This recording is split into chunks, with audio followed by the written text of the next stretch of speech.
Hey everyone, and welcome to Almost Cancelled. I am Peter, that is Connor, and we are going to talk about Marvel's Agents of S.h.i.e.L.D. Season 5, Episode 16. It's called Inside Voices. So full spoilers for the episode, as always. And props to that title, because I just realised before we started that the double meaning there. Yeah.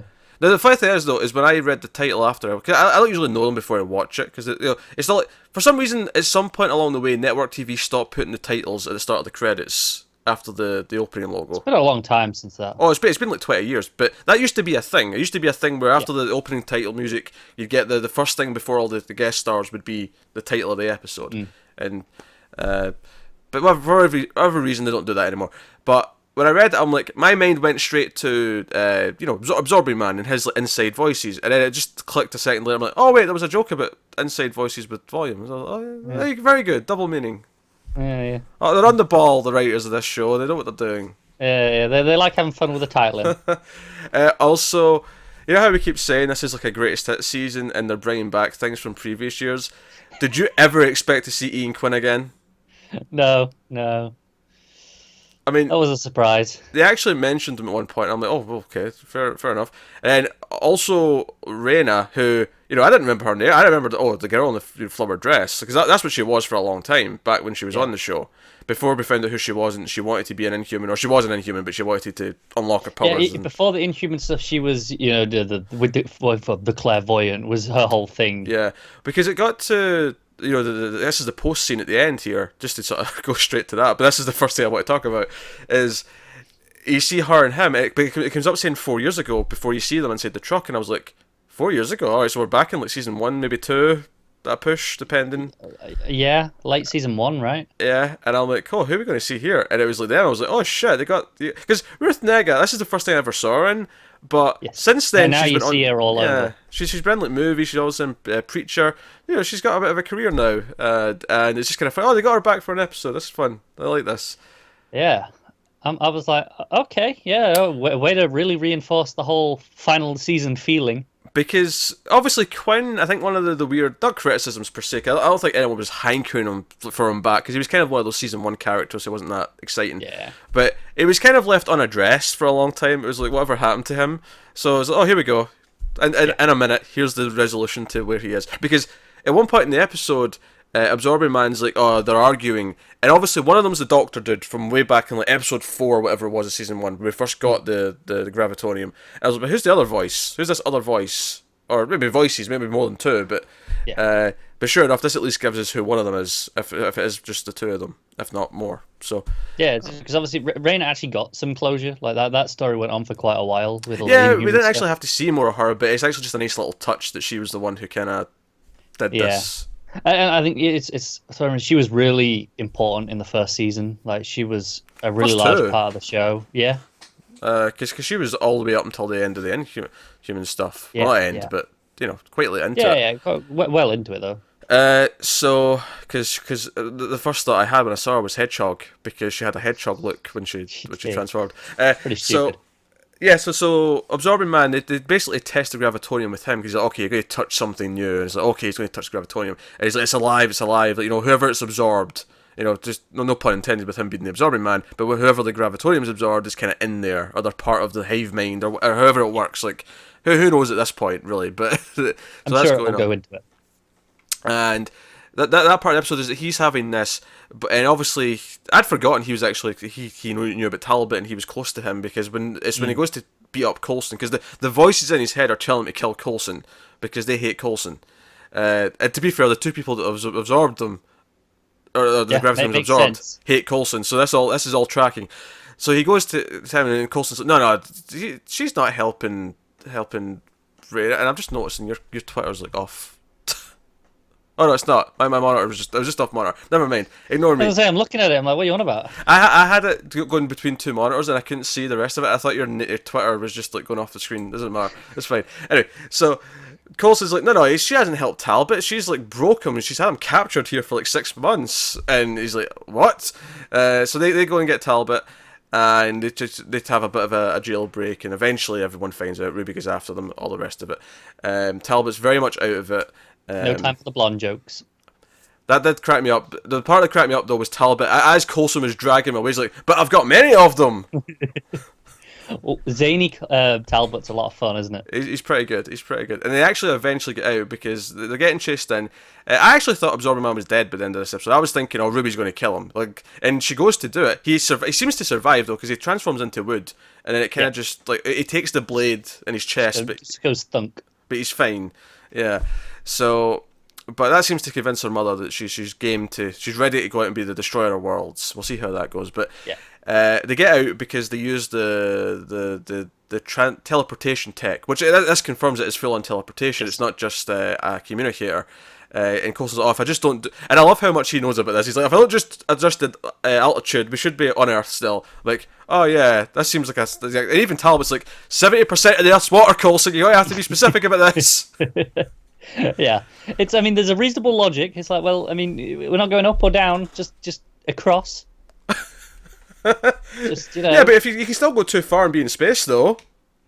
You could. The Earth's not infinite. Yeah, no. I assume it doesn't, account for the curvature of the Earth either. I can go across, but yeah, it really should be like appearing in the sky and falling down. Yeah. Well, it depends how far they go. Are they underground? We don't actually know for sure. It seems like it might be though. That's what I mean. I don't think we've seen it, but no it feels windows. like it might be underground. Yeah, there's right. no windows, so it makes sense. So if they're underground and they go across, the curvature will come round to them.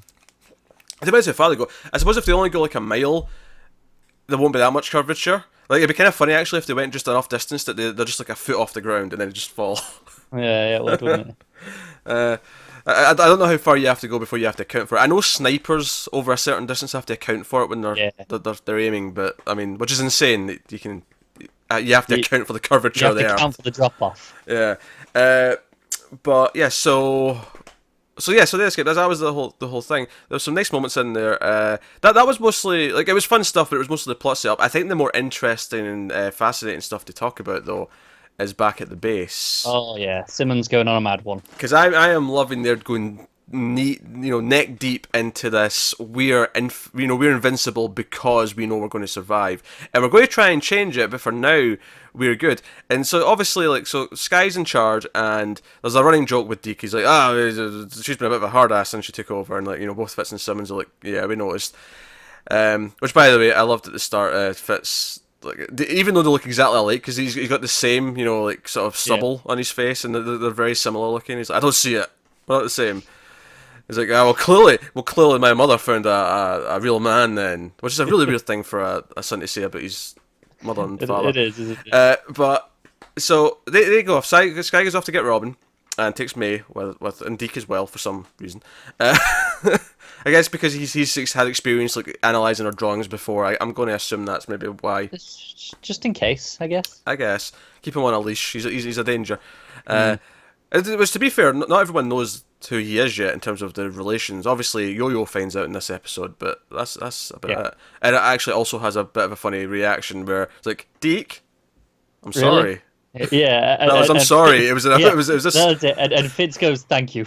and Simmons is like, "It's fine. He's quite nice. He's lovely." And, that seems to be a running gag that every single time someone finds out, they go, "Oh, I'm sorry. Oh, really?" Yeah, and Fitz just said, "Thank you." Though that cracked me up. I like though if Sky's the only one who goes, "Yeah, that makes sense." Because she's pissed at Fitz still. Yeah, that tracks. Yeah, but no. So Mac's been left in charge while Sky goes off, and Simmons and Yo-Yo are talking. It's during this conversation where she's like, "Yeah, I heard you think you're invincible. I agree. I think we're invincible." And then that's why she tells her about Deke because, well, we have to have a daughter for him to exist. So by that nature, we are invincible too. So she's like, "Okay, so we're the invincible trio." And I'm like, "Oh, I'm liking where this is going. Like, the three of them think as a team they're invincible." I mean, Fitz is not completely convinced, admittedly, but well, that's what I love most about it. Fitz, even again, he reminds us he doesn't think the loop can be broken. Yeah. Like, he just outright doesn't believe that. So he should be the one who thinks, well, if we can't break it, we are invincible. Which I actually think that'll play a part in him maybe getting better. Is either he's going to believe it before he sacrifices himself to change it, or changing it is what's going to make him feel better that he can change things and change things about who he is, if that makes sense. Like, I think that'll be like like as a scientist, his version of a divine intervention. We can alter things, right? Therefore I can get better. I think it's particularly telling from Simmons, the duality of it, where she's still at least saying, no, she believes they can change this, that we can change the future. It's fine. We're going to Yeah, I do like that. that actually. I like that she both believes they're invincible until they break the loop, which is interesting because it worries me that the proof eventually is going to be It's that going to be someone's one of going to them die. dying. It's like, what if that is the loop breaking? Is that Yeah. event? So we have this scene, and what's funny actually is I kind of called the deception of this scene, but at the same time I had this feeling that it was still real, and it actually ended up being still real. So here's what happens. So Yo-Yo tries to convince Mac, he doesn't believe, so then it's like, okay, we're going to do this experiment, and they take him down next to Fitz, because Fitz has got like a window, so he's there, and then you got Simmons and you got Yo-Yo, and Simmons pulls out a little trolley, and she's got, okay, four glasses here, right, 4 beakers, 3 of them contain water, and then the 4th one's got this acid as shit, right? Yeah, Which like one mouthful of this is going to kill me. that'll kill me, and I'm going to prove that I'm invincible. Yo-Yo's going to mix them up, swap them around. I'm not going to know which ones they are. I'm going to take 3 of them, and I'm going to just not pick the one that's going to kill me. And what I like about this as well is that it's purely down to, because it's like if she intentionally went to drink the one she knows has got the poison in it, it's like, or the acid in it, like that would kill you. She's not believing that something divine will step in. Although there's a funny bit later on which I think hints that we might get some fancy stuff with this. Yeah. But it's more fate. No. If I leave it to chance, the chance will make sure I won't take the wrong one. At the same time, it doesn't necessarily convince anyone because someone goes, well, yeah, okay, odds are that you might drink it, but yeah, because it's not even like you've got a 1 in 4 chance. You have a 1 in 4 chance of dying at first, and then you've got a 1 in 3 chance. Then you've got a 1 in 2 chance. Yeah, it gets exponentially worse. But it's enough that Mac being a spiritual person would start to, and that's what I like about this is that he's the one who's more spiritual than anyone else. And they're arguing this with science, but at the same time, it's kind of this weird conflicting thing with because it's just belief, isn't it? Yeah, I like the clash of ideas here and ideologies that are kind of happening in a purely science fiction kind of query, So she takes 6 to 1, and then even Fitz is like, "No, Gemma, don't!" And he's he's all freaking out, and Mac's freaking out. Drinks the second one, they're still freaking out. And she goes to drink the third one, and Mac pulls out a gun. He's like, "Look, I will wound you." She's like, well, if you kill me, that's not going to help. Like, no, but I'll just shoot you so you can't drink it. Maybe that's what saves you. He does the same thing. He told Yo-Yo a similar thing before as well.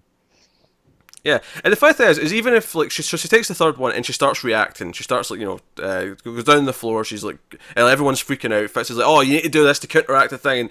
And obviously, here's where I'm like, okay, this is a bit of a ruse because he's going to open to let him out so he can fix this, and then that's him out. So they've got their way.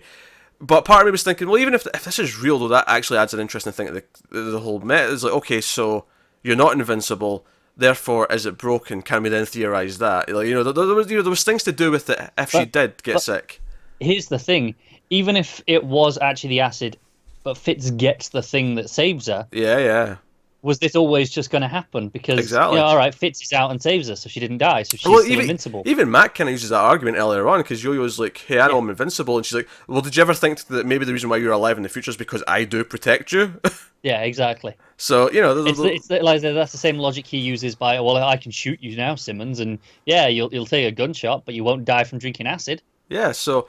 Interesting things at play. But of course, she gets back up. It's all been a ruse. Yo-Yo speeds Mac into the cell, so now he's locked up, and it's like, okay, right. And he's pissed, obviously, because of this. Sky ain't going to be happy when she gets back. Oh, she ain't. But they're like, okay, we're going to go find this tech that they think, Von Strucker and Cord looking for to complete their chamber thing. Which Von Strucker's, by the way, he's translating his dad's stuff all episode. He's trying to figure out what... He's just kind of there doing his thing. Yeah, because they said that he split up all his research, so he has to put it all together. Some of it's in German, which he doesn't speak, so he's thinking things together. Anyway, so Simmons gets up, and they're like, oh, it's a ruse. And I love that Fitz didn't know. He's like, a heads up would have been nice. But he goes to hug her, and she's like, yeah, well, I did a believable reaction, whatever. But... And then she's like, yeah, but it wasn't fake, Fitz. And then she pours the 4th one out, and it's like this, it starts melting the table, and it's like, oh dear. And of course, Mac's watching this in shock, but he's like, he can tell it's affected him. Like he's seeing something, like he's seeing some sort of shred of, even if he doesn't outright believe, he's seeing something. It's the seeds of doubt, isn't it? It's credence, yes. And then, of course, we have this thing where earlier on, Yo-Yo's got her bionic arms, and she's in the punching bag, and it's like, oh, she's really strong, and she crushes her water bottle, and again, it's just the start of the whole debate of oh, you need to take it easy, and she's like, nah, I'm invincible, blah, blah, blah. But she goes to pick up the gun that Mac had because it was put on the table, and she goes to pick it up, and she accidentally fires it, and it's aiming right at Simmons, and it's like, oh shit! It misses. Yeah, and they're like, wait, it's on the wall right behind her. Okay. Now, this could just be she was lucky and it just shot past her. It went between them by the look of it, right? Yeah, but at the same time, between the beakers and then the gun misfiring, you're like, okay, this is good. And at this point, Max just shut up. He's just watching, like... And again, to go back to the even though Fitz, doesn't believe in breaking the loop, he's still like, you know what? Let me pick up the gun and save it going off again. He just doesn't want to risk it, even though he believes in the loop. So in theory, he should be the one most confident that they're safe. And I think that's the. I think what that does though is it shows that it's not as clear cut as what. Like, because I think you keep every time you talk about the loop, you make it very clear cut. Oh, this can't be broken. This is like this means this. That's showing there's a lot more variables possible than what we sometimes simplify it as. It's like it is a loop, but things can still change within it. It can still be broken. But even if Fitz believes it can't be broken, he's still worried about things happening. He doesn't necessarily prescribe to the idea that just because it's set in stone, and that own internal like conflict should give him enough hope that they can break it. In theory, yeah. It's like, if he genuinely believes that they can be hurt, then he should believe the loop can be broken. He should be. It should only be a matter of time till he comes to that realization. In theory. Yeah. So interesting. I'm loving what they're doing with this. I mean, as much as I hate the fact that it sounds like it's going to lead to death because they're all going over the Invincible 3, I'm like, yeah, one of you's surely dying, but absolutely. But I'm liking what they're doing with it, and I'm sure it'll break my heart when it happens. So that was probably my favourite scene of the episode. However, the most touching scene of the episode might actually be when Robin sees May. Yeah. Because we get little Robin back with her mum, and she's been quiet for a week, she's not talking. We see one of the drawings is what we saw in the future of her dying, because obviously, as we've established before, she sees different parts of her life all the time. She's all over the place. Yeah. She's just experiencing everything at the same time, she's jumping around. And she sees May and she calls her mum in front of her mother, and I'm like, oh god, that hurts. But at the same time, it's really sweet, and like May like hugs her, and it's like, oh, this hurts. And Robin's theme's playing, and I'm like, oh man, like I loved it. I mean, I loved when they did the episode in season 3, the time space one, that kind of introduced a lot of these concepts, and I kind of actually just love it as a whole. This entire final season, it's kind of went back to that one episode and said, okay, let's blow that idea up and let's play with it. Yeah. But they've really made something out of Robin where there is this sweet sadness to her story where she does know her whole life kind of in pieces before it happens. Yeah, like there's a point here where she says to me, it's like, oh, I told you that was going to happen. I can't remember exactly what it was. Yeah. But obviously it was something that she told her in the future. Yeah. And it's like this weird moment where May's like, oh, okay, I get this now. Yeah, I get how your brain works. I mean, it's hard to understand, but I get how it's working in theory. Yeah. And then, of course, her actual mother kind of gets it as well. She's put it together that she's not in the drawings. Yeah, and they're like, oh, we're going to. And a part of me's like, I really hope they do change this, and she does get to be with a real mother. I care about this. Do you know what the problem is? I want that, but at the same time, I really want to see her with May. Yeah, because that's also really sweet. But the great thing is if she saves, like because if they save the world, they save her, they save her mother. That's all happy ending. It's all for the better. But it makes me wonder though. We've been talking about how, if someone dies, it's not meant to die, that's proof of the loop breaking. What happens to Robin's mind if the timeline changes? It's a good question. Will it just change and therefore there's going to be proof because she'll draw some new things that'll be like, wait a minute, this is different, this proves that it's different? Or does it break her? Does she get more confused because now she's seen multiple timelines? Could be. It's hard to say either way. Because it's this weird thing where she's already seen parts of this timeline that's already happened. So if it changes, what happens to her head? No, that's true. And, I'm expecting that her mother dies before they break the loop, so that even once they break the loop, we still get Robin with May for a bit. That makes a lot of sense. I mean, if it is the end of the show at the end of the season, I could see that just being like, oh, she's with May now, and she'll go off and be a mother, and we'll know it's something that'll have a happy ending to an extent because we saw from the future and the flashbacks in the future that she was a good mother, they had a nice relationship. This is a happy ending, and May gets to have a kid at the end, and so on. Just your sense there. We saw in the future from the flashbacks of the future. Like, it's okay. This is getting complicated. And it made perfect sense. Don't get me wrong. Oh, it does make perfect But, sense. Yeah. and you can follow it, but that just tells you a lot, doesn't it? It really does. So that is really interesting. I'm really interested what happens to Robin's head when they do possibly change things. I mean, the really sad part is like, does it just completely ruin her head? Like, can she not compute this, and does this make her worse? Is that the sad, because that's the thing. As much as we're saying, killing Yo-Yo Fitzsimmons would prove that things have changed, Robin dying would also prove it, because she doesn't die till the future. No, it's true. It's true. So, a lot to think about. That said, I feel like we'll have a cliffhanger somewhere, or like a big moment towards the end of an episode where either Robin draws something that shows something's changed, or she'll actually like have a dramatic moment where she'll look up at like May or Sky or someone and say, things have changed, or just something, because we'll know what that means. We'll know that the future's completely changed based on her saying that things have changed or something's altered. If she doesn't have just a complete schizophrenic break because she can't handle what's going on. Yeah, I'm a little worried because I really don't know which way it's going to go down. Yeah, and you know what? It's this rare case where I actually care about a kid in something. And I usually care about the kids who are wisecracking and I like it. Stranger Things kind of kids, like when they're more the focus. But when it's usually a show about the adults and there's a kid, usually the kid's annoying, or even if they're not annoying, it's like, okay, fine, they're there for a plot device. But I actually kind of care about Robin. They've actually done a good job of building her up as this kind of sweet, tragic, all at once story. I think it's pretty impressive that she's only really been in a handful of episodes as well. Yeah, no, that's good. It's good. But the season really, taking things from previous seasons, making them important, and then for other stuff, just getting little cameos and callbacks to the stuff that didn't need to be made important because they were already important. They were good stories at the time, so we got a little bit of rain for that sort of stuff. But it feels like everything's kind of coming together, so it's. It does, and I'm hearing a lot of rumors this week that it has been renewed. They just haven't said it yet. Oh, that's interesting. But I mean, who knows? And I think if that's the case, I'd be kind of looking forward to maybe if this is like the end of this era of the show, which is kind of weird to think that season 6 is the start of a new era when I don't know for how much it'll last after. No, but it will. You almost feel like, okay, should there be a season 6? It has to be kind of a fresh start, right? Honestly, I think if it's a season 6, I think Coulson needs to die, and I think Sky's the leader, and we go with that status quo.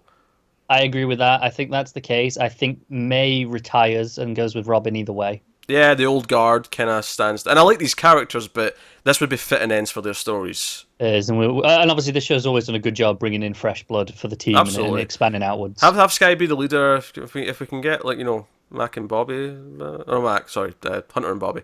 Yeah. We got Mac already. Mac's around. Yeah, Mac Hammer's around. We got him. We're fine with him. Yeah, for now. Stop. I'm just saying, no one is safe. No.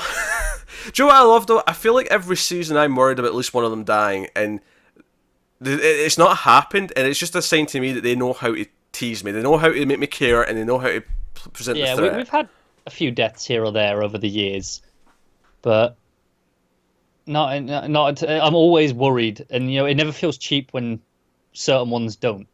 Yeah, no, that's fair. So, by the way, just an all-in I loved. Is when right at the start again you got Deacon Fitz and he's like, why couldn't it have been Flynn? I like Flynn. Yeah. Oh, that's good stuff. Which by the way, just to go back to Coulson dying, there was the joke where he gets punched in the chest and it stops his heart. He just goes down. He's died, and obviously I'm like, okay, so it's kind of cool. Absorbing Man uses the robot to give him a jump start. You basically give him a defibrillator blast. Yeah. I'm like, okay, that's kind of comic booky and wacky. But it's all worth it for Talbot's, you die more than anyone I've ever met.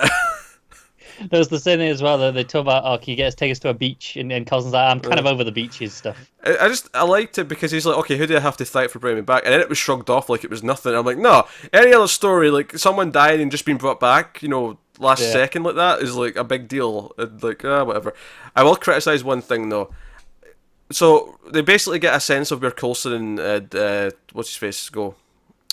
Talbot to when they teleport, right? Because Robin draws a thing and all the mountains in the background, and they go like, oh, let's put this in the scanner and see if it matches any landscapes. Like, no, do not tell me that a children's drawing of what is essentially 3 triangles can be matched digitally to a real set of mountains. If you want to tell me you can go and manually search for 3 mountains and go, okay, they're kind of it, and go and scope them out, sure. No, this took the drawing and then made a 3D model of them. I'm like, no, piss off. I'll Yeah, accept they're a lot. not drawn to scale.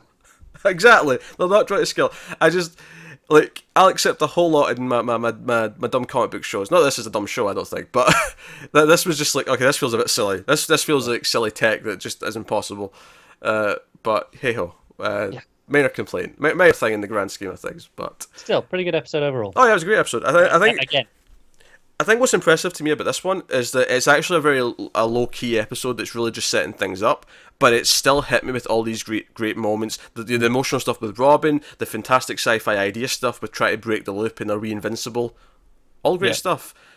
Which, by the way, we don't need a pilot. There's an autopilot that I designed.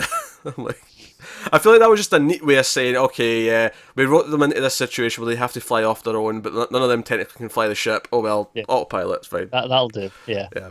Again, minor, not even a quibble, it's just an observation more than anything else. Yeah. But hey, so there you go. That was S.h.i.e.L.D. So yeah, S.h.i.e.L.D's still great. Looking forward to seeing where this goes. A little bit terrified, but I like that though, because few shows, like when I'm watching the CW DC shows, I like those shows a lot, right? I have a lot of fun with most of those. But I'm never worried about the characters because... Not really, because I know they're safe, I know it's fine. I don't actually get invested in the drama in the same way that I do with S.h.i.e.L.D., where I'm actually like up and down. A prime example is the ending of last season of Arrow, where there was explosions going off, and it was like, okay, Big cliffhanger, yeah. everyone could be dead. It's fair game. And no. then immediately I'm like, yeah, no one's dead. Shut up. The only one who possibly dies is maybe the guest star, and that's about it. Yeah, everyone else is completely safe. We know they're completely safe. There was no risk of it. By the way, actually, speaking of the DC shows, I was actually thinking at one point during this how similar this Invincible stuff is to some of the ideas that were brought up in the Flash season 3, and I couldn't help but think that this is making Flash season 3 worse retroactively because this is doing it so much better. Yeah, it's making Flash like a chump. It is. And S.h.i.e.L.D's always been the better show, and I get a lot of fun out of Flash, but S.h.i.e.L.D. is the better written show by far. Has been for a long time. Yeah. But there you go. So that is Inside Voices. So let us know what you thought of this one in the comments below. Like, subscribe, all that stuff. Get us on the Twitters at mailed_fuzz for channel updates. You can get us on patreon.com/mailfuzztv. There's a link in the description. But otherwise, that is us. So thank you once again for watching. Keep watching TV. Have you got any vanilla?